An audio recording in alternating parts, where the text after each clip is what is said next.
এ সোহাগ ভাই, ভাই এদিকে আসেন তো।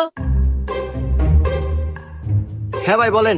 আচ্ছা ভাই, আপনি তো আর আগের মতো এমবি মিনিট নেন না, কাহিনী কি? কোনো সমস্যা আছে নাকি? নাকি গার্লফ্রেন্ডের হাতে ব্রেকআপ হয়েছে? হ্যাঁ ভাই কি কন বেকাবো কে? আপনার দোকানে এমবি মিনিটের দাম বেশি, সেই জন্য আপনার দোকান থেকে নিয়ে নেয়। সায়ন, জি ওস্তাদ। ওই সোহাগ আমার কাছ থেকে রেগুলার এমবি মিনিট কিনছে, এখন আমার কাছ থেকে এমবি মিনিট কিনে না। এর কাহিনী কি? ও কোন থেকে কেনে এমবি মিনিট? এটা তুই খুঁজে বাইর করবো, যা ফলো কর। ঠিক আছে ওস্তাদ, আপনি কোনো টেনশন করেন না, আমি বাইর করে নিয়ে আসতেছি ও এমবি মিনিট কোন থেকে নে।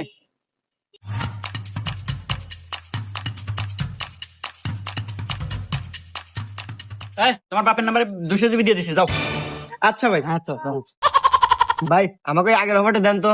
আচ্ছা দিতেছি। এই কাহিনী ওস্তাদ দেখে আমি এখনই জানাইতেছি। ওস্তাদ ওস্তাদ খবর তো বাইর করে